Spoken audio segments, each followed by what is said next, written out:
The number one cause of death in ages 1 to 4 is drowning. From the ages 1 to 4, we should have extra diligence when utilizing water safety.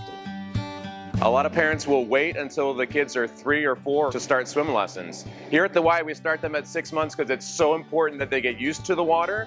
They learn how to navigate in the water, they learn how to explore the water, so that by the time they're 3 or 4 and they can actually swim on their own, they're doing those things. Developmentally, children have a sweet spot, so to speak, where they're more likely to be able to accomplish new tasks. At around 6 months, they start learning motor function.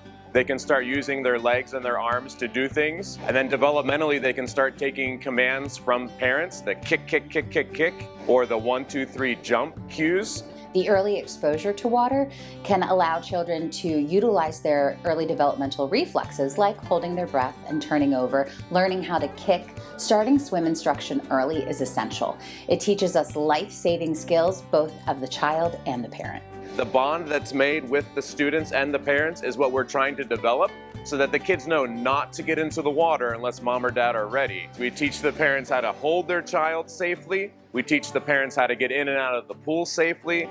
We teach the parents how to navigate the water safely. We find that the kids that start in infant swim lessons, they're swimming by the time they're 3 or 4 years old. The most important thing is what I like to call the 2 Ps, being present and being prepared.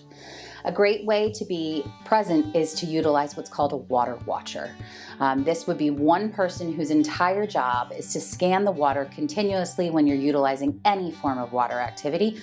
And then you're going to want to switch off every 15 minutes so you can avoid fatigue or even distractions. Always keep an eye on your kids, no matter what. Stay off your cell phone. Don't run an errand into the house real quick.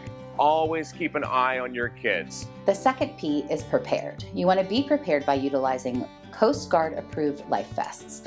Things like puddle jumpers, arm floaties, and bubbles are discouraged because they encourage vertical swimming or the drowning position. The triggers for a swimmer in distress are the same things that the lifeguards look for, the same things that the parents should look for. If their legs are completely underneath them and they can barely keep their head up above the water, that's a signal that you need to grab onto that child and pull them up out of the water because they cannot keep their head above the water on their own. Even the strongest swimmer can have a poor outcome, and a poor outcome can happen in as little as 1 inch of water.